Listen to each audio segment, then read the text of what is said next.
All right, so I think now what we will do is have a little discussion here between us and the question and answer, I think, from the audience as well. Is that correct? I think there's some microphones somewhere, if I am correct. At the top yes, of they these two are. steps, They're at yep. the top. Perfect. Yep. And so I would invite anyone who has a question to come forward, but I will ask each of the panelists just to think about first alternative visions of economic models. An alternative vision of economic models. So whatever that means to you, what does that bring up in your spirit? And if you would, just give us a couple of minutes each, and then we'll go to the audience for questions. David, we'll start. Yeah, sure. I in my other life, I'm going to be an economist. That's what but I haven't. So I have that interest, not knowledge, interest. But so I want to give a specific answer. And I mentioned earlier this notion of social impact bond or pay for success, and SIB or social impact bond, which kind of grew out of London with this notion of, you all say prevention is more effective and less costly than deep in government intervention. And most deep in government intervention, hospitalization, institutionalization, incarceration is expensive, harmful, and ineffective, right? And so if we can prevent that from happening, we could stop a bad thing from happening and save a lot of money. And so the problem is always this street light example, which I thought was great from Chicago, of it's going to cost $140 or $160 million, and their return is pretty quick for 4 years. Or this GI Bill example, that there's a lack of will or a lack of vision in government to do something like that. And so in London, they said, all right, we're going to pay up front for people coming home because there was a huge recidivism rate, the rate upon which people return to prison. We're going to pay up front for an intervention it's going to be effective to reduce the number of people who return. And we have the number of beds, projections, that if we reduce that, we'll capture those savings and reinvest it back into this program.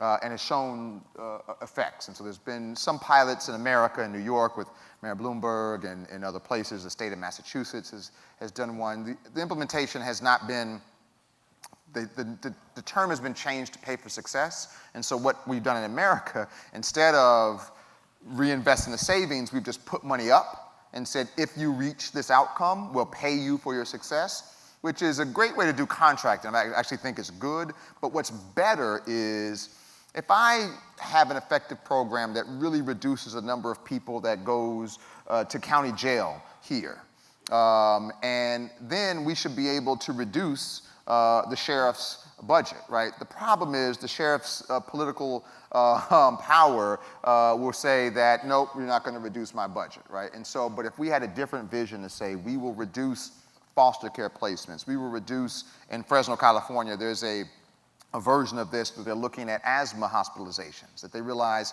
if we just had somebody go visit these children who are high risk to come back into the hospital, right, which costs less money than hospitalization, we can reduce hospitalization, but somebody had to pay for it up front and then later get the savings and reinvest it. If we did that to foster care, to incarceration, to hospitalization, it's a different way. This return on, this dynamic scoring, it could be a return on investment. Mm-hmm. And one of the other challenges with that pay for success model, and I love it, I love social impact bonds, pay for success. I think what we don't understand is that the need is so great, we're not taking care of everybody anyway. That's right. So once you make space, if I can give you these 10 people, I've got 10 people on the waiting list. So that's why it is imperative that we deal with the policy, which is creating the need for the program. You really, they must go hand in hand. And so I ask you now, Congressman Yarmuth, just to talk with us a little bit about alternative visions of economic models. Well, since you dealt with criminal justice system, I'll deal with healthcare because it's the easiest one for me to talk about. I wrote a piece in Leo last week that argued that we actually do already have a single-payer healthcare system in America. It's just really poorly organized. Because if you take, with the exception of about 10 million individuals who are in the individual market but make too much money to get a government subsidy, premium subsidy through the ACA, everybody's health insurance is subsidized by the government, either directly or through the tax code. Because 160 million people who have employer-based insurance, they don't pay taxes on it, so they're subsidized, and then the employers get to deduct it. So I'm convinced that we need a single-payer model in this country that is organized much more efficiently. Because we're now spending roughly $10,000 per person on health care in this country every year. That's 320 million people's worth. And we can have a much better healthcare system with much less unfairness, much more consistent care and timely care if we were to organize it the way every other industrialized nation in the world does it. So that would be my vision of a new economic model. And before we leave you, I just want to thank you for organizing what I think was the most effective town hall I had ever participated in this city, and probably that's been held anywhere else. Thank you for that. Thank you. Thank you. And now, Dr. Bhatnagar. Bhatnagar, I apologize. With a name like Sadiqa, I owe it to you to get it right. So I'm a scientist, so I'm going to speak for science. I think the first problem is we should need to take out economic models from the economists. We will save the economy from them, in the sense that they have a view of vision about the world that as if our wealth and our prosperity was static, and they can make models and make predictions. The famous example is Malthus. He says, oh, your means of production of the earth, food growth is going to go very slowly, and population is going to grow very fast. In 50 years, there'll be no food left for anybody. Right? That didn't come true because we changed means of production. We changed how we produce food. Just last month, there was a discovery out of Cambridge which said that they could modify the plants so they could generate 3 times the food that they do now. So we think that there's a large population of people, everybody's going to starve, and this is this horrendous situation. I have great faith in human inquiry that can save us from the most difficult of problems. But the part of the problem is as the Congressman is pointing out, maybe there is this sense of elitism, that knowledge and understanding and inquiry and scientific questioning remains in these ivory towers and these elitist institutions. So a new model would be that we invest in the thinkers and questioners and troublemakers and have them lead the country, not that these scientists in lab coats are answering questions, but kids from inner streets are asking, what are the species of plants in my neighborhood? How much is the ozone level? How come the water doesn't look like water? So if we have this sort of broad-based scientific inquiry based on an open, rational, liberal education, that's what's going to drive the economy further, not counting cents and dollars. Excellent.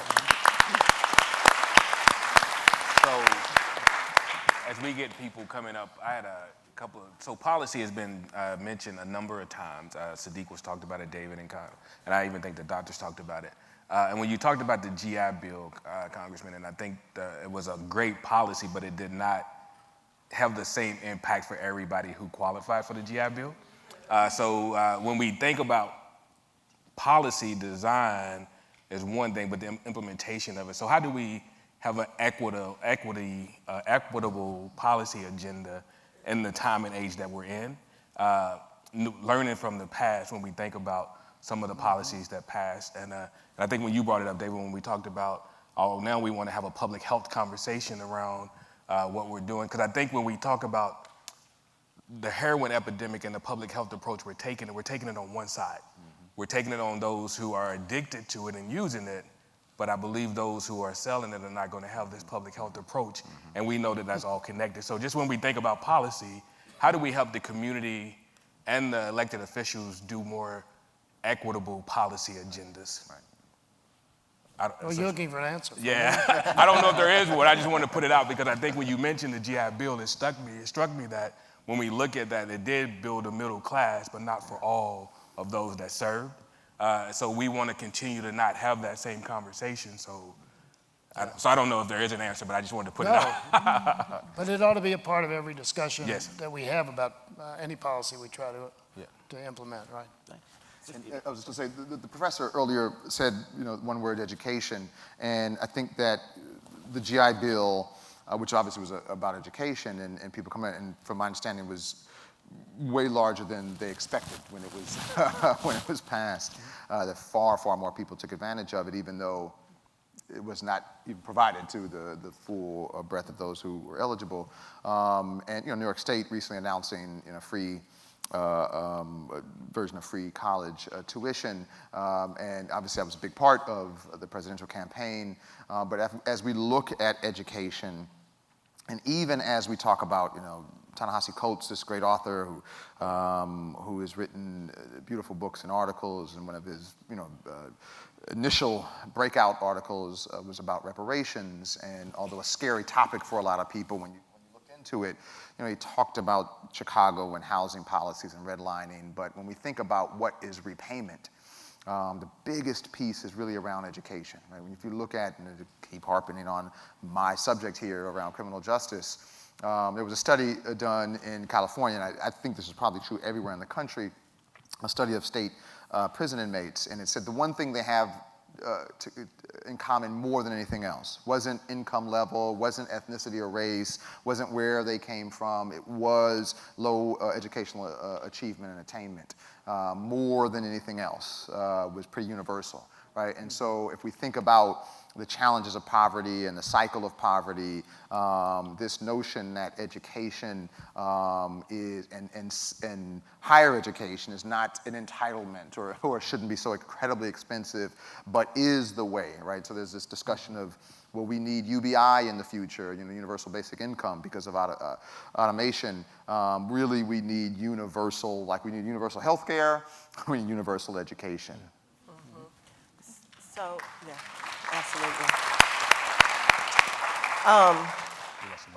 Go ahead. We do have someone with a question. Yes. I think I can reach the mic. Thank you for a really interesting session and all the different insights I've learned. I'm just passing through into Kentucky, actually, from the UK. Really interesting what you just mentioned then about basic income policy. I know that that's something that's being trialled, I think, at the moment in Finland, in Ontario, and as you mentioned just now, David, I wonder what the panel thinks about the idea of having basic income to kind of lift people out of that poverty. I'll just say briefly, but I had a friend who, I think the UBI thing is very interesting and to be explored, and there's a small pilot in Oakland that's being done out of a Silicon Valley foundation, a little different, but they're calling it a UBI experiment. I had a friend of mine who said, why when we're talking about, doing this with the white community, it's UBI, but it's black people, it's welfare that's looked down upon. Regardless of that commentary, I think that it is,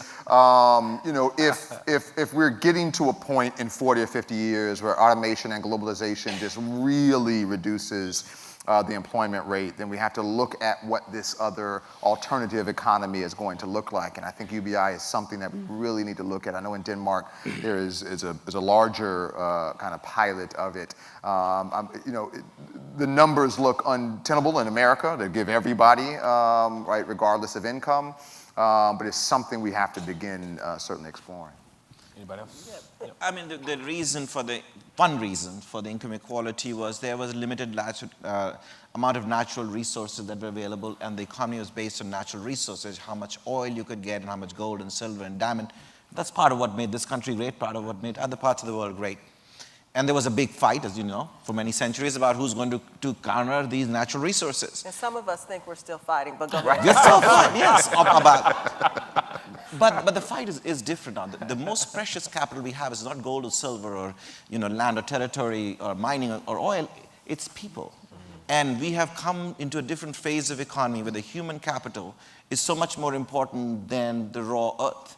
And so that is going to make the biggest difference and would, in the end, sort of overcome some of the disparity. The greatest wealth that the poor countries like China and India have is the wealth of people. And that, I think they are infinitely more precious than any gold and silver you can mine. But if they have to be educated and would channel it in the right direction, that we can bridge some of this income gap in the years to come. I'd like that, and I would say that before we even get to UBI, if we could just start with a small step, which would be financing the gap for college for every student in America, making sure that in fact we are educating our population, I think is a tremendous step forward, and that is one of our biggest challenges, but it's something I think that we could fix very quickly if we put our minds to it. So we might be able to do that before we get to UBI. Yeah. Let's go here, over here. My question is for Congressman Yarmuth, who, as a citizen of the 3rd District of Kentucky, I want to thank you for being, in the context of our opening poem, becoming a problem in Washington, D.C. Keep being a problem. As my friend John Lewis says, getting into good trouble. That's right. Albeit a very soft-spoken, thoughtful, and well-informed problem, but keep it up. I know you to be, and also as a representative of the medical community who endeavors to remain compassionate, I know you're very well informed about health insurance, and I'd like to return just for a second to that issue. Whether it's called dynamic scoring or the cost of not being compassionate, not delivering health care to every citizen in this country has enormous costs, and I think you're well aware of the magnitude of those. But when I hear your colleagues in Washington, D.C. speaking, they're talking only about the cost to the federal budget. It's like one counted only the investments that they make without ever looking at the return on investment, be it good, average, or poor. This is a perfect example where a relatively large investment would have enormous financial benefits in addition to the compassionate benefits. Would you speak to that? Well, I'm glad you mentioned that, because that point was in my notes, which I didn't make at the time, that we have to stop thinking about things just in terms of their impact on the federal budget. Much of what the debate in Kentucky on expanded Medicaid has been related to what the impact on the state budget is. That's Governor Bevin's perspective on it. How much is this going to cost the state treasury? Whereas Governor Beshear looked at the big picture. What's this going to mean in terms of employment statewide? What's it going to mean in overall health outcomes? How much does that save us down the road because people are getting preventive care and so forth? So he looked at it in a much bigger perspective. So you're absolutely right. We have to broaden our perspective on this. But you said it, and I don't think I can say it any better. I think the reaction in this room, the reaction last night when I talked about single payer at the Bernie Sanders rally, people get it, that this is something that we as a nation have pretty much decided that healthcare, quality healthcare, is a right, not a privilege, and that if the states aren't going to provide it for our citizens, if the private sector can't, which we know it can't, then the federal government has to organize it in such a way that everybody has it. So, I can't imagine anything we could do that would be more important. You think about the Constitution and what it mandated the government do: provide for the common defense, promote the general welfare, and ensure the blessings of liberty. Promoting the general welfare is a pretty significant cover for universal health care. Thank you very much. Hello, I have compassion on my brother who spoke before me, even though I'm standing here. Thank you. One of the most untapped, compassionate Medicare benefits since the 1980s is hospice care. And so I guess it's probably directed more toward the congressman, but I'm from Cincinnati. I've been a hospice chaplain for 12 years. In 2009, there were 10 hospices in Cincinnati, and now in 2017, there are 22 hospices. I'm sure Louisville probably has more hospices now than they did in 2009. I have no idea, but our population is aging and aging and aging. And so I think the hospice world wants to know, with the budgets and Meals on Wheels being taken away, and how is that going to affect hospice when all of us are going to die? And all of us, a lot of people come on hospice in the last 3 days of their life. But hospice really can be utilized. We've had patients now that have been on 3 and 4 years, not abusing it. They just haven't passed away, but they've had a continual decline. Anyway, part of my question is what's the future of hospice? When many, I'd say in the last 2 years, a lot of the patients that I'm doing ministry with in chaplaincy are actually 40 to 50 years old, and they're now dying from addiction, alcoholism. They've had the Narcan so many times in the last 6 months that now they're on hospice. And so there's a lot of spiritual questions with that, regret, but also the Meals on Wheels tide. There are many hospice patients I visit that if they don't have Meals on Wheels, they're going to die a lot faster. So I would love to ask that congressman or that person that made that quote, has he ever had a dying person in his life who was hungry? Because that's a great question. You know, but this is Mick Mulvaney's problem. And I may have mentioned, Mick's a friend of mine. We don't agree on anything, but he's a friend of mine. Mick's problem is he thinks about everything in ideological terms. That's all government means to him, is kind of a manifestation of a certain ideology. And it doesn't, so he was asked, I don't want to get too much of a tangent on him, but he was on television last week and he was asked about why they thought it was important to try and revive the repeal and replace legislation in Congress. And he gave 3 reasons. One of them was to gain political momentum. The second one was to make it easier to do tax reform. And I forget what the third one was, but none of them had anything to do with the health of the American people, which to me was one of the most mind-boggling responses to a question, why do you need to do health care legislation? It had nothing to do with health. So, but going back to hospice, now you're getting in the political arena into one of the most dangerous areas you can possibly enter. And we tried to deal with this in the Affordable Care Act when we wrote the provision, and I was working on it with Earl Blumenauer from Oregon, who wrote it, which became the death panel provision. And all it said was that the provision authorized payment by Medicare for a doctor to have a consultation with a patient about end-of-life options. Wasn't mandatory, just said if you want to have that conversation with your doctor, the doctor can be reimbursed for it. One time in 4 years or something like that. That became death panels. So when we're talking about anything that kind of, in terms of promoting hospice, then you all of a sudden in some circles it will be twisted, you're promoting assisted suicide. So it's a very tough one. All we're trying to do is hold on to the funding under current law to make sure that that people have that option. And let me offer this really basic answer. Having served as Inspector General regulated healthcare in this state, I think oftentimes those who are in the position of elected official are voting on things that they don't see as impacting them. So if you really think about it, when you think about hospice, which is tremendously important, it is about dignity and death, and I think those were the words that you used. It seems to me that often we are having folks vote against our dignity. There is so because they will have dignity in their death, because they have enough, there seems to be no concern for the rest of us. And so that is why these things don't really seem to be valued. And that's what I think we have to constantly highlight and push back against. So we've got about 4 more minutes, and if we can get the last 3 questions all together and then just let the panel respond to them. So if we can do that, I know we've got 2 on this side and we got 1 here, so these will be our last 3 questions. You want to start us off, sir?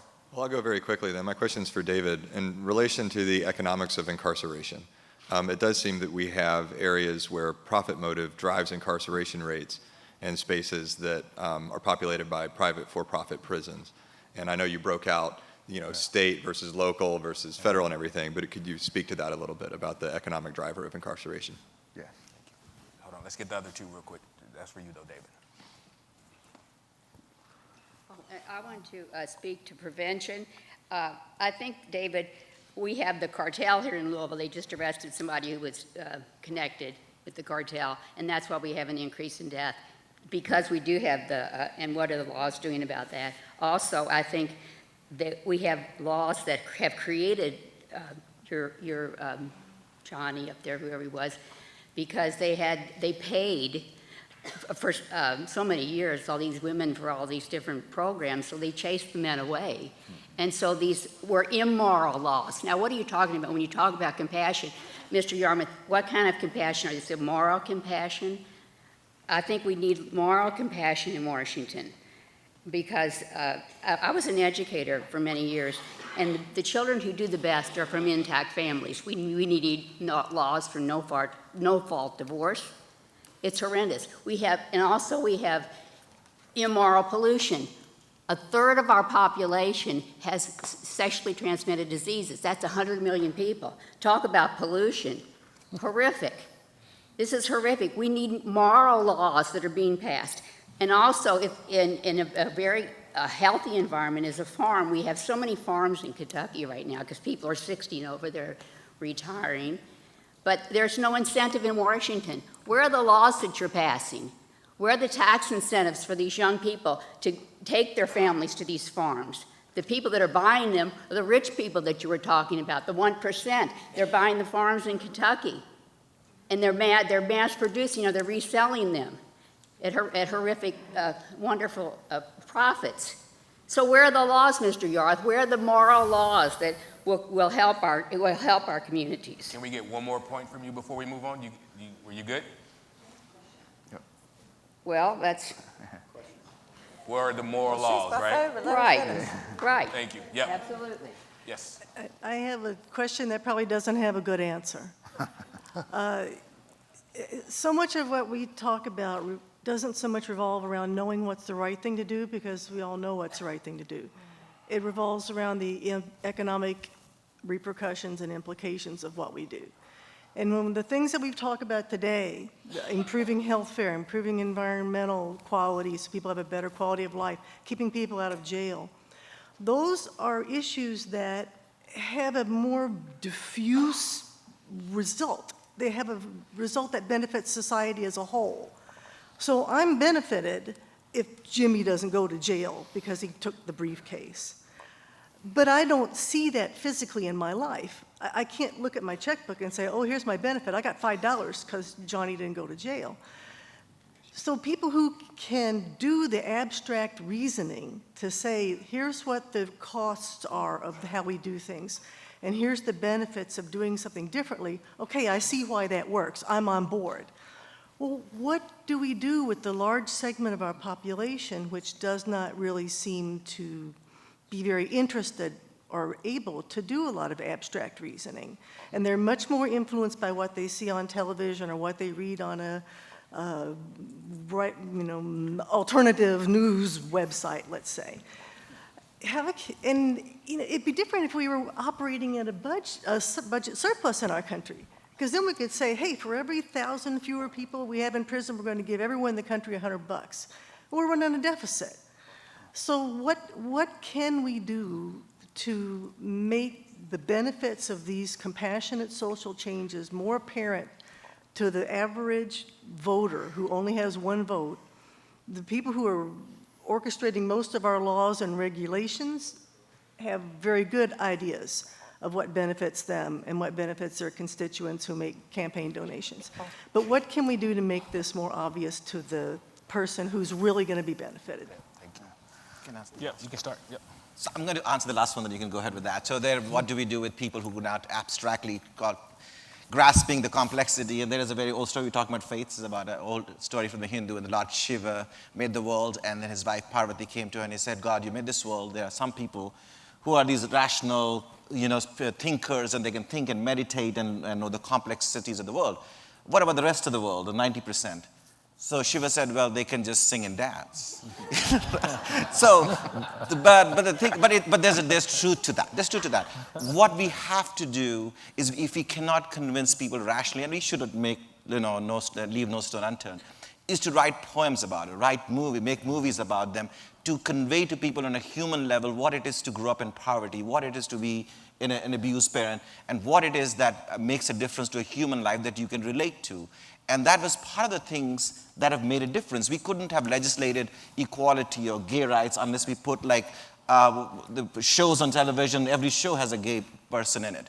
So if we in a participatory democracy, it is not economics alone, but persuading people by our creative activities and convincing them what it means to be a human being in that particular condition.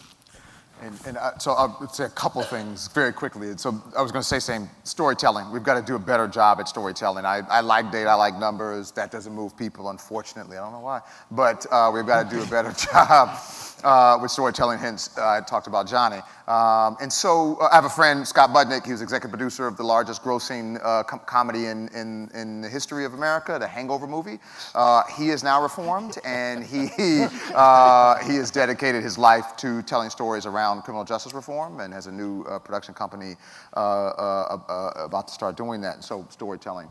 To the issue of the income and the profit moral issue or lack of moral issue is, yes, so private prisons has been a growth industry in America.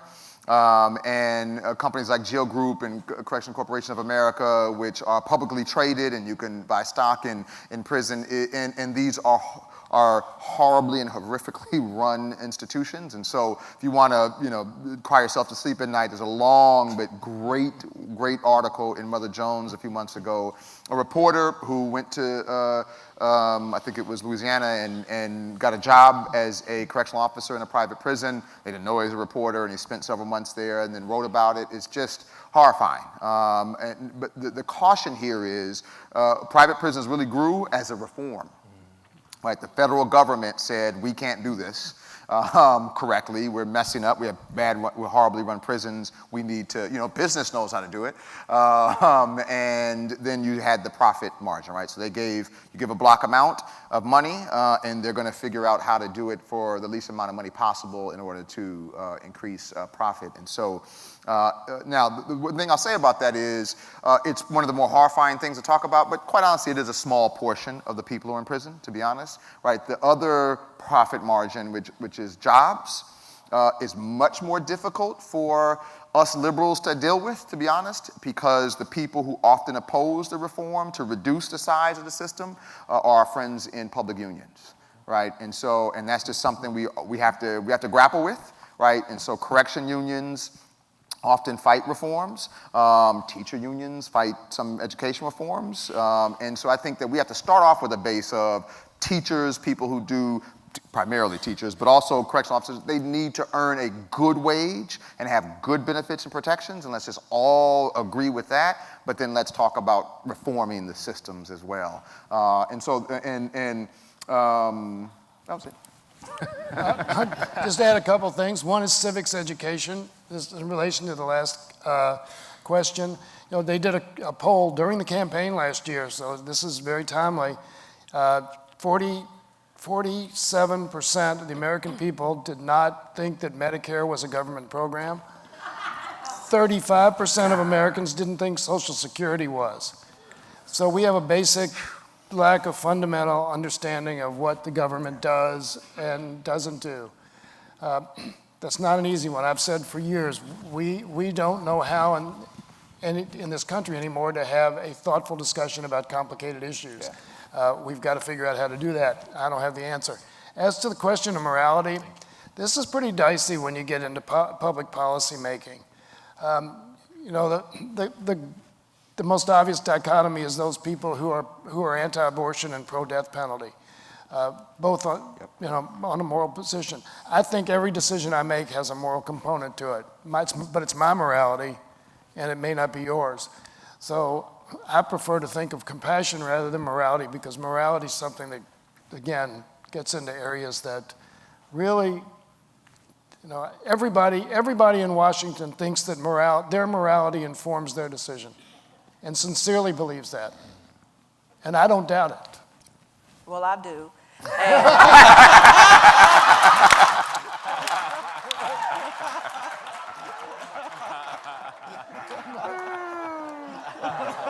Good ending note. What about, greed is good, right, Gecko? There are people who believe that the profit motive is a high moral value. Yeah. Well, this has really been wonderful. There's some things that I just wanted to say very quickly before we go. Being the only woman up here, I feel like I have to certainly represent. So I think when I heard you talk about, corrections officers, I think about our need to really move more toward a social worker model in the correctional facility so that it really is one that is correctional, so that people have an opportunity to be really rehabilitated, because you pointed out and the statistics show that the system is just simply not working for us as it is. I think to the question of morality, which I'm trying desperately to find the compassion in myself as I listened, because I think it is interesting for someone and for people who sometimes seem to be so very outraged by things like, and I think it was mentioned, STDs and all of this, but then this idea of seeing people murdered on television day in and day out, really finding no response to that. And I am wondering about, and I said this to someone who happened to knock on my door the other night, where is your God when you see these things happening? Why is your heart not pierced? Where is the push for the change? And I think that that's what we have to think about. I also want to say something about economic policy, really. We have released, and other cities could do this very easily, a redlining report. And when you look at redlining and what was done in communities and how people could not invest, if there was a leak in the roof, they could not do what most of us now could do, hopefully get a loan for our houses or equity line or whatever, could not sell, could not buy in certain areas. And then we look at those same communities and wonder, how did they get that way? We see the reports that were written in our lifetimes. Right. But we make no effort to redirect in a very real way dollars that can change that community. And not from a charitable perspective, but this is what is owed. It is the policy and the laws that have broken our community. But we don't really talk about, thank you, the fix and moving and investing in a different way. So I think for all of us to think about compassion, most of all, in the policy. We all have the ability to change policy. We all have the ability to pick up the phone or write a letter to our congressman or our senator. And especially when you can say, I voted for you, and this is not what I expected. This is not what I expected. This is not how I want to be represented. I think we have an obligation to do that. And there is an obligation to educate ourselves and not to assume that we know so much about all of these things, but really to educate ourselves on how we can fix the world that we broke. Nature, as you said earlier, nature just simply won't bend to your will. So it is us. We are the ones who have to bend. And when and how far will we go? Let's thank this panel.